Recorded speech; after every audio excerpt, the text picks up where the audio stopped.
Mark Twain's hometown, my hometown, and America's hometown, Hannibal, Missouri. I'd like to introduce you to my Hannibal.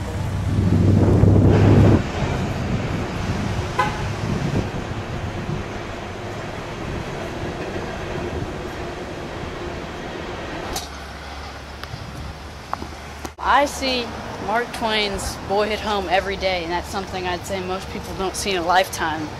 So there's a lot of things here that I see on a daily basis that most people will never see, and I think that's really cool. But we have a really nice town.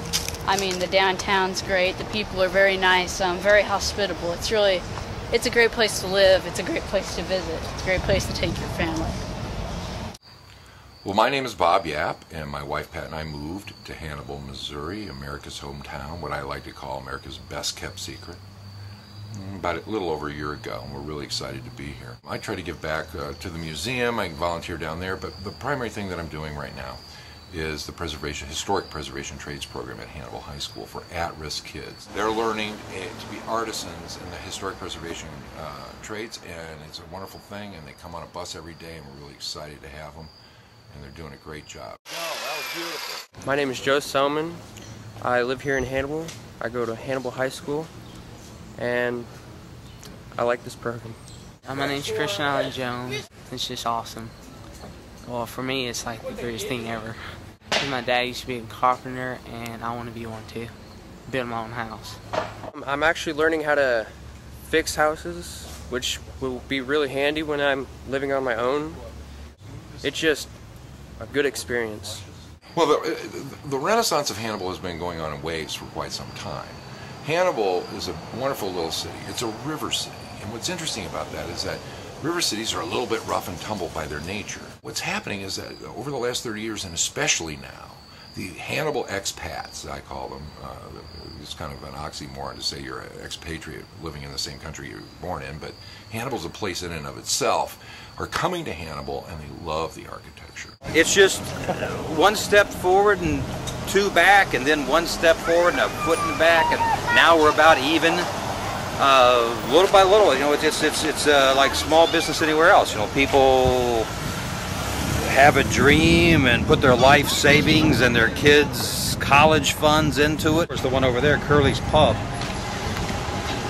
When we first came here, it was flooded out, the floor was collapsed, but then you know, some guys came in and fixed it up, and it's been a number of businesses, but this is its current incarnation. Hi, I'm Cindy Lovell. I'm the Executive Director of the Mark Twain Boyhood Home and Museum in Hannibal, Missouri. We have the boyhood home, the very home that young Sam Clemens would climb out the window of at night, sneak down to the river, climb Cardiff Hill, all those wonderful adventures. If you've read Tom Sawyer, you'll know these buildings, you'll know these stories. Young Sam Clemens lived in this building for a while. When his family fell on hard times, his dad died in this building. Now, he was only 11 years old when it happened, but it meant he had to leave school, never to return, go to work and help support the family. What lessons have you learned from this project here today? Well, to be responsible, learn how to work, like tools and stuff, which I didn't know how to do before, and be like my dad. Very good. I actually want to do exactly what Bob is doing. So this is all kind of helping me. Yes, it is a lot cooler than being in class. Okay, why is that? Because in class you have to sit down in a little bitty desk and listen to them talk for hours and hours. But when you're here, you get to actually do stuff. Why is it important to build back what was once great? So we know about things in the future that we had in the past, and to get to learn more about the past, so you know more things in life. And the goal is to be one of the best downtowns in America, and just best towns, which I think we can really reach. I mean, how many downtowns, when you just drive through a town, do you see has as much history and nice people and businesses as Hannibal does? I think you can look around and see how the buildings are starting to come back. We've got pictures inside of this place, say in the early 1900s, and it was a boom town, and a lot of the old buildings had fallen into disrepair because the river was in here about every year. In 73, after the huge flood, they decided that it might be time for a flood wall.